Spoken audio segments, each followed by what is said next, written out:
ನಟರಾಜ್ ಗೌಡ್ರೆ ಇಲ್ಲಿ ಒಂದು ಪ್ರಶ್ನೆ ರೈಸ್ ಆಗುತ್ತೆ. ಇಲ್ಲಿ ನಾವು ಈ ಹಿಂದೆ ಗ್ಯಾರಂಟಿ ಯೋಜನೆ ಅನುಷ್ಠಾನ ಆದಾಗ್ಲೂ ಕೂಡ ನಾನು ಮತ್ತು ನಟರಾಜ್ ಗೌಡ್ರು ಹಲವು ಸಂದರ್ಭದಲ್ಲೂ ಮಾತನಾಡಿದೀವಿ ಗ್ಯಾರಂಟಿ ಯೋಜನೆ ಅನುಷ್ಠಾನದ ವಿಚಾರದಲ್ಲಿ. ನನಗೆ ಇಲ್ಲೊಂದು ಕ್ವಶನ್ ಬರುತ್ತೆ.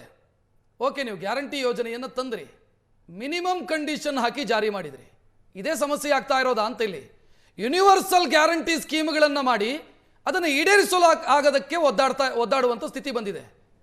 ಮಿನಿಮಮ್ ಕಂಡೀಷನ್ ಇದೆ, ಇದನ್ನ ಸರಿ ಮಾಡ್ಬೇಕು. ನೀವು ಮಾನಿಟರ್ ಮಾಡದಿದ್ರೆ ಕಷ್ಟ ಇದೆ, ಫ್ಯೂಚರಿಗಾದ್ರೂ ಕಷ್ಟ ಇದೆ. ಇದು ಈಗ ನೋಡಿ, ಎಲ್ಲ ಪ್ರತಿಯೊಂದು ಯೋಜನೆಗಳಿಗೆ ಪ್ರತಿಯೊಂದು ಕಾಯ್ದೆಗಳಿಗೆ ಯಾವಾಗ್ಲೂ ಅದನ್ನ ತಿದ್ದುಪಡಿ ಆಗ್ತಾ ಇರ್ತವೆ, ಅಪ್ಗ್ರೇಡೇಷನ್ ಆಗ್ತಾ ಇರ್ತವೆ. ಇದಕ್ಕೂ ಕೂಡ ಒಮ್ಮೆ ಯಾವಾಗಾದ್ರೂ ತಿದ್ದುಪಡಿಗಳಾಗ್ತವೆ. ನೀವ್ ಹೇಳ್ದಂಗೆ ಮ್ಯಾಕ್ಸಿಮಮ್ ಏನು ರೆಗ್ಯುಲೇಷನ್ಸ್ ಇರ್ತದೆ, ರಿಸ್ಟ್ರಿಕ್ಷನ್ಸ್ ಇರ್ತದೆ, ಅದೆಲ್ಲ ಹಾಕಬಹುದು, ಮುಂದಕ್ಕೆ ಬರಬಹುದು. ಆದ್ರೆ ಇವತ್ತಿಗೆ ಕೂಡ ನಾವು ಸಾರ್ವತ್ರಿಕ ಮೂಲ ಆದಾಯದ ಪರಿಕಲ್ಪನೆಯಲ್ಲಿ ಈ ಗ್ಯಾರಂಟಿ ಯೋಜನೆಗಳನ್ನ ತಗೊಂಡ್ಬಂದು ಇಡೀ ಕರ್ನಾಟಕ, ಯಾಕಂದ್ರೆ ಕೋವಿಡ್ ನಂತರ ಕೇಂದ್ರ ಸರ್ಕಾರ ರಾಜ್ಯಕ್ಕೆ ಅನ್ಯಾಯ ಮಾಡಿ ಪಲಾಯನ ಮಾಡಿದಾಗ ಇದು ಪ್ರಾಬ್ಲಮ್ ಎಲ್ಲಾಗಿದೆ ಗೊತ್ತಾ ನಟರಾಜ್ ಗೌಡ್ರೆ? ಇಲ್ಲಿ ಕೇಳಿಸ್ಕೊಳ್ಳಿ, ಕಾಕಾ ಸಾಹೇಬ್ ಪಾಟೀಲ್ ನಿನ್ಗೂ ಫ್ರೀ, ಇದು ಪ್ರಾಬ್ಲಮ್ ಆಗಿದ್ದು. ಕಾಕಾ ಸಾಹೇಬ್ ಪಾಟೀಲ್ ನಿನ್ಗೂ ಫ್ರೀ, ಮಹದೇವಪ್ಪ ನಿನ್ಗೂ ಫ್ರೀ, ಇಲ್ಲಿ ಪ್ರಾಬ್ಲಮ್ ಆಗಿದ್ದು. ಉಚಿತ ನಿಶ್ಚಿತ ಖಚಿತ, ಇದು ಪ್ರಾಬ್ಲಮ್ ಆಗಿದ್ದು ನಟರಾಜ್ ಗೌಡ್ರೆ. ರಾಜ್ಯಕ್ಕೆ ಅನ್ಯಾಯ ಮಾಡಿದ್ರು ಆ ಟೈಮ್ ಅಲ್ಲಿ ನಾವು ಎಲ್ಲಾ ಜನಗಳಿಗೆ ಅನುಕೂಲ ಆಗಬೇಕು ಅಂತ ಹೇಳಿ, ಅದು ಬಿಜೆಪಿ ಜೆಡಿಎಸ್ ಕಾಂಗ್ರೆಸ್ ಅಂತಲ್ಲ, ಎಲ್ಲಾ ಜನಗಳಿಗೆ ಅನುಕೂಲ ಅದಕ್ಕೆ ಇವತ್ತು ಬಡವರ ಹೆಣ್ಣು ಮಕ್ಕಳ ನೀವು ಮಾತಾಡಿದಾಗ ಡಿಸ್ಟರ್ಬ್ ಮಾಡೋದು, ಅದನ್ನ ಮುಂದುವರಿಸ್ತೀವಿ. ಇಡೀ ಈಗ ವಿಶ್ವಸಂಸ್ಥೆ ರಾಜ್ಯವನ್ನ ಯಾಕೆ ಕೊಂಡಾಡ್ತಾ ಇದೆ ಅಂದ್ರೆ ಸಾರ್ವತ್ರಿಕ ಮೂಲ ಆದಾಯದ ಪರಿಕಲ್ಪನೆಯಲ್ಲಿ ಗ್ಯಾರಂಟಿ ಯೋಜನೆಗಳಿಂದ ಮಹಿಳಾ ಸಬಲೀಕರಣ ಆಗಿದೆ, ಜನರ ಜೀವನ ಗುಣಮಟ್ಟ ಜಾಸ್ತಿ ಕ್ವಾಲಿಟಿ ಆಗಿದೆ, ಆಮೇಲೆ ತಲಾದಾಯ ನಂಬರ್ 1 ಆಗಿದೆ. ಈ ಎಲ್ಲಾ ಯೋಜನೆಗಳಿಂದ ಸಾಧ್ಯ ಆಗಿದೆ. ಮುಂದಕ್ಕೊಂದು ದಿನ ನೀವ್ ಹೇಳ್ದಂಗೆ ಅದಕ್ಕೆ ಯಾವ್ದಾದ್ರು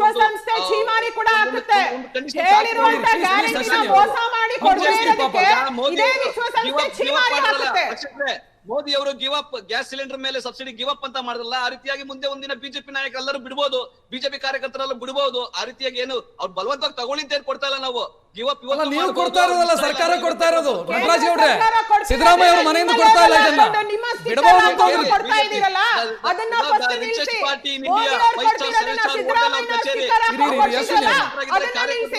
ಮಾಡಿದ್ರೆ ಭರವಸೆ ನಮ್ಗೆ ಆಯ್ತಾ. 2 ಕೋಟಿ ಉದ್ಯೋಗ ಸೃಷ್ಟಿ ಮಾಡಲಿಲ್ಲ, ಕಪ್ಪಣ ತಗೊಂಬರ್ಲಿಲ್ಲ, ಡೋಂಗಿಗಳು ಜಾಸ್ತಿ ನಾಟಕ ಆಡ್ತಾರೆ, ರಾಜ್ಯಕ್ಕೆ ತೆರಿಗೆ ಅನ್ಯಾಯ ಮಾಡ್ತಾ ಇದ್ರು. ಬಿಜೆಪಿಗರ ಸ್ವಾಭಿಮಾನ ಇಲ್ಲ, ಕರ್ನಾಟಕದ ಬಿಜೆಪಿಗರ ರಾಜ್ಯದ ಜನತೆ ಮುಂದೆ ಇವತ್ತು ಬೆತ್ತಲೆ ಆಗಿ ನಿಂತಿದೆ ಸರ್ಕಾರ. ಎಷ್ಟು ಹಣ ನಟರಾಜ್ ಗೌಡ್ರೆ ಹಾಗೆ ಇರಿ. ನಾಗೇಂದ್ರ ಬಾಬು, ನಾನು ಅದೇ ಕೇಳಿದೆ, ಯೂನಿವರ್ಸಲ್ ಗ್ಯಾರಂಟಿ ಸ್ಕೀಮ್ ಅಂತ ಜಾರಿಗೆ ತಂದಾಗ ನೀವು ಮೂಗುದಾರ ಜಗ್ಗಿದ್ರಿ, ಯಾರು ಪ್ರತಿಪಕ್ಷಗಳು ಕೂಡ ಜಾರಿ ಮಾಡಿ ಕಾಕಾ ಸಾಹೇಬ್ ಪಾಟೀಲ್ ನಿನ್ಗೂ ಫ್ರೀ, ಮಹದೇವಪ್ಪ ನಿನ್ಗೂ ಫ್ರೀ ಅಂತ ಹೇಳಿದ್ದಾರೆ, ಎಲ್ರಿಗೂ ಕೊಡಬೇಕು ಅಂತ ಹಠ ಹಿಡಿದ್ರಿ, ಪ್ರೊಟೆಸ್ಟ್ಗಳಾಯ್ತು. ಅದರ ಪರಿಣಾಮ ಅವರು ಮಿನಿಮಮ್ ಕಂಡೀಷನ್ ಹಾಕಿ ಜಾರಿ ಮಾಡಿದ್ರು. ಅದರ ಪರಿಣಾಮನೇ ಹಿಂಗಾಗ್ತಿದ್ಯಾ ಅಂತ ನನಗೆ ಅನಿಸ್ತಾ ಇದೆ. ದಯಮಾಡಿ ಒಂದು ಮಾತನ್ನ ಸ್ಪಷ್ಟವಾಗಿ ಹೇಳ್ತಾ ಇದ್ದೀನಿ, ಯಾವುದೇ ಬಡವರಿಗೆ ಅವರಿಗೆ ಕಷ್ಟ ಕಾಲದಲ್ಲಿ ಸಹಾಯ ಮಾಡ್ತಕ್ಕಂಥದ್ದು ಯಾವುದೇ ಸರ್ಕಾರದ ಪ್ರಥಮ ಕರ್ತವ್ಯ. ನಾವು ಯಾವುದೇ ಕಾರಣಕ್ಕೂ ಇವ್ರನ್ನ ಕೊಡಿ ಅಂತಕ್ಕಂಥ ಮಾತನ್ನ ಎಲ್ಲೂ ಹೇಳಿಲ್ಲ. ಇವರು ಪದೇ ಪದೇ ಹೌದು ಸರ್, ಬರ್ತಾ ಇದ್ದೀನಿ ಅಲ್ಲಿಗೇನೆ. ಇವರು ಪದೇ ಪದೇ ಹೇಳಿದ್ರು ಉಚಿತ ಖಚಿತ ನಿಶ್ಚಿತ, ನಿನಗೂ ಗ್ಯಾರಂಟಿ ಅಂತ ಬೀದಿಲಿ ಹೇಳಿದ್ದು ಇವ್ರ ನಾಯಕರೇ. ಎಲ್ಲದಕ್ಕಿಂತ ಮುಖ್ಯವಾಗಿ ರಕ್ಷಿತ್ ಒಂದು ಮಾತನ್ನು ಸ್ಪಷ್ಟವಾಗಿ ಹೇಳ್ತಾ ಇದ್ದೀನಿ, 1,28,00,000 ಜನ ಫಲಾನುಭವಿಗಳು ಇದ್ರ ಮೇಲೆ ಡಿಪೆಂಡ್ ಆಗಿದ್ದಾರೆ. ಕೆಲವು ಕಡಬಡವರು ಇವತ್ತು ಮಾತ್ರೆಗಳು ತಗೊಳ್ಳೋಕ್ಕೂ ಕೂಡ ಇವ್ರೇನಾಗುತ್ತೆ ಅಂತಂದ್ರೆ ಇವ್ರು ಕೊಡ್ತಾರಲ್ಲ ಅಂತಕ್ಕಂಥ ಒಂದು ಭರವಸೆ ಮೇಲೆ ಬೇರೆ ಕಡೆ ಬರ್ತಕ್ಕಂಥ ಸೋರ್ಸಸ್ ಬಿಟ್ಟಿರ್ತಾರೆ. ಅಂತವ್ರ ಪರಿಸ್ಥಿತಿ ಏನು? ಈ ಹಣನ ಇವರು ಒಂದು ಗಮನಕ್ಕೆ ತರ್ತೀನಿ. 1,26,00,000 ಮಂದಿ ಫಲಾನುಭವಿಗಳ ಪೈಕಿ ಹೌದು ಇಲ್ಲಿ ಅರ್ಹ ಫಲಾನುಭವಿಗಳು 1,26,00,000 ಅಲ್ಲ, ಖಂಡಿತ ಅಲ್ಲ. ಸೊ ಇದನ್ನು ಮಾನಿಟರ್ ಮಾಡಬೇಕಾದಂತ ಅಗತ್ಯ ಇದೆ, ಇಲ್ಲ ಅಂತಂದ್ರೆ ಈ ಪ್ರಾಬ್ಲಮ್ ಕಂಟಿನ್ಯೂ ಆಗುತ್ತೆ. ನಿಮಗೆ ನಾನು ಪದೇ ಪದೇ ಹೇಳ್ತಾ ಇದ್ದೀನಿ, ಯಾವ ಒಂದು ಪ್ರಾಧಿಕಾರ ಇದೆ ಅದು ಏನ್ ಮಾನಿಟರ್ ಮಾಡ್ತಾ ಇದೆ ಅಂತ ಅವ್ರಿಗೆ ಕೋಟ್ಯಾಂತರ ರೂಪಾಯಿ ಸಂಬಳಗಳು ಕೊಡ್ತಾ ಇದ್ದಾರೆ. ಪ್ರತಿಯೊಂದು ವಾರ್ಡ್ ಇಂದ ಹಿಡಿದು ಕ್ಷೇತ್ರಗಳ ಮಟ್ಟಕ್ಕೆ, ರಾಜ್ಯ ಮಟ್ಟಕ್ಕೆ, ಜಿಲ್ಲಾ ಮಟ್ಟಕ್ಕೆ ಮಾನಿಟರ್ ಮಾಡ್ತಾ ಇದಾರಲ್ಲ, ಅವ್ರಿಗೆ ಕೋಟ್ಯಾಂತರ ರೂಪಾಯಿ ಹಣ ಕೊಡ್ತಿದ್ದಾರೆ.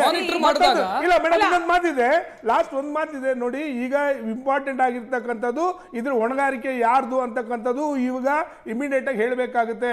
ಅಥವಾ ಇದು ಫೈನಾನ್ಷಿಯಲ್ ಡಿಪಾರ್ಟ್ಮೆಂಟ್ ಮಾನ್ಯ ಮುಖ್ಯಮಂತ್ರಿಗಳದ, ಇಲ್ಲ ಅಂತಂದ್ರೆ ನೀವೇನಾದ್ರೂ ರಾಜಕೀಯ ಕಚ್ಚಾಟದಲ್ಲಿ ಇನ್ನೊಬ್ಬರ ಮೇಲೆ ಮಣ್ಣೆರಿಸಿ ಅವ್ರನ್ನ ಕೆಳಗಿಳಿಸಕ್ಕೆ ಈ ಪ್ರಯತ್ನಗಳು ನಡೀತಾ ಇದೆಯಾ? ಇದು ಕೂಡ ಇದ್ರೊಳಗಡಿಗಿದೆ. ಇದು ಕೂಡ ಸ್ಪಷ್ಟನೆ ಮಾಡಬೇಕಾಗುತ್ತೆ ರಾಜ್ಯ ಸರ್ಕಾರ. ಕಾಂಗ್ರೆಸ್ನವರು ಗೃಹಲಕ್ಷ್ಮಿ ಯೋಜನೆನ ಘೋಷಣೆ ಮಾಡಿದ್ದಿನ ಆಸ್ ಪ್ರತಿಪಕ್ಷ ನಾವು ಕೂಡ ವೆಲ್ಕಮ್ ಮಾಡಿದ್ವಿ ಅದನ್ನ. ಆಯ್ತಾ. ಆದ್ರೆ ಇವತ್ತು ಅದಕ್ಕೆ ಸಂಬಂಧಪಟ್ಟಿರುವಂತ ಸಚಿವರು ಕ್ರೋನಾಲಜಿ ನೋಡಿ, ಫಸ್ಟ್ ಆಫ್ ಆಲ್ ಸಚಿವೆಗೆ ಕರೆಕ್ಟ್ ಆಗಿ ಅಂಕೆ ಸಂಖ್ಯೆನೇ ಗೊತ್ತಿಲ್ಲ, ಎಷ್ಟು ಜನ ಫಲಾನುಭವಿಗಳಿದ್ದಾರೆ ಅನ್ನೋ ಸಂಖ್ಯೆ ಕೂಡ ಅವರು ತಡವರಿಸಿದ್ರು, ಅಲ್ಲಿ ಕೂಡ ಅವರಿಗೆ ಗೊತ್ತಿಲ್ಲ. ನೆಕ್ಸ್ಟ್ ಅವ್ರು ಹೇಳುವಂತದ್ದು ಆಗಸ್ಟ್ ವರೆಗೂ ಕೊಟ್ಟಿದೀವಿ ಅಂತ ಹೇಳ್ತಾರೆ. ಮಧ್ಯದಲ್ಲಿ 2 ತಿಂಗಳದು ಹೋಗಿರೋ ವಿಷಯ ಕೂಡ ಸಚಿವರಿಗೆ ಗೊತ್ತಿಲ್ಲ. ಏನ್ ಮಾಡ್ತಾರೆ ಇವ್ರ ಸಿಗ್ನೇಚರ್ ಇಲ್ಲದೆ ಫೈನಾನ್ಸ್ ಡಿಪಾರ್ಟ್ಮೆಂಟ್ ಹೋಗದೆ ಇವ್ರು ಸೈನ್ ಮಾಡುವಾಗ ಪರಿಜ್ಞಾನ ಇರೋದಿಲ್ವಾ, ಎಷ್ಟು ತಿಂಗಳಿಗೆ ಯಾವ ತಿಂಗಳಿಗೆ ನಾನು ಸೈನ್ ಮಾಡಿದೀನಿ ಅಂತ.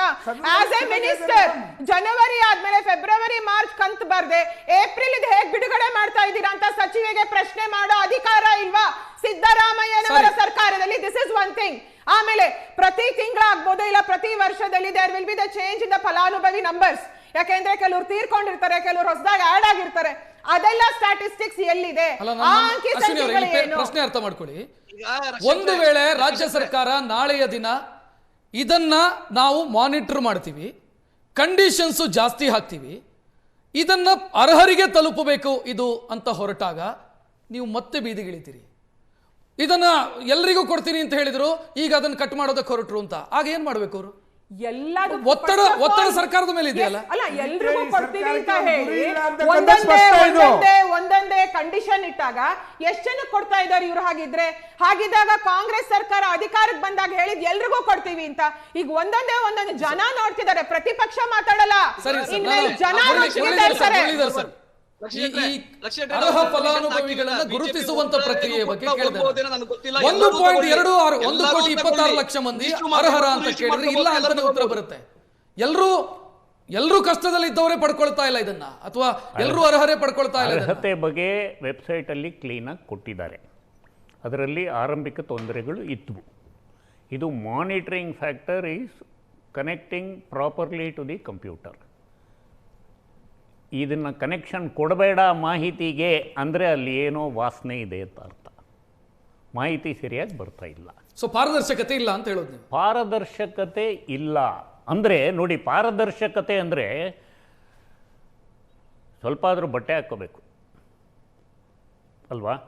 ಪಾರದರ್ಶಕತೆ ಪ್ರಶ್ನೆ ಅಂದರೆ ಕ್ಲಾರಿಟಿ ಇರಬೇಕು. ಅಲ್ಲಿ ನೋಡಿ ಆಗಸ್ಟ್ 22, ಆಗಸ್ಟ್ 23, ಆಗಸ್ಟ್ 24, ಆಗಸ್ಟ್ 25 ಒಬ್ಬರು ನನಗಿನ್ನ ಬಂದಿಲ್ಲ ಅಂತ ಮೆಸೇಜ್ ಆಗ್ತಾ ಇದ್ದಾರೆ. ಅದಕ್ಕೆ ರಿಪ್ಲೈ ಇಲ್ಲ. ಓಕೆ, ನಾನು ಸಿಸ್ಟಮ್ಮಲ್ಲಿರೋ ನ್ಯೂನತೆ ತೋರಿಸ್ತಾ ಇದ್ದೀನಿ. ಈ ಥರ ಸ್ಕೀಮ್ಗಳು ಏನು ರಾಂಗ್ ಹೆಸರು ಫ್ರೀ ಬಿ ಅಂತ ಇಡ್ತೀವೋ, ರೈಟ್ ಹೆಸರು ಏನು ಅಂದರೆ ಜನರ ಕೊಳ್ಳೋ ಸಾಮರ್ಥ್ಯ ಹೆಚ್ಚು ಮಾಡೋದು, ಆರ್ಥಿಕತೆಯ ವೇಗ ಹೆಚ್ಚು ಮಾಡೋ ಸಾಮರ್ಥ್ಯ ಸ್ಕೀಮ್ಗಳು nationally approved, legally approved, guaranteed fund flow ಅನ್ನೋದು ಒಂದು ಮುಖಾಂತರ ಮಾಡಿಕೊಂಡು ವ್ಯವಸ್ಥಿತವಾಗಿ ಕೊಡಬೇಕು ಹೊರತು ಇದನ್ನು ಬಹಳ ವರ್ಷ ಹಿಂದೆ ರಘುರಾಮರಾಜನ್ ಅವರು 3,000 ಕೊಡಿ ಅಂತಲೇ ಹೇಳಿದರು. Yes sir.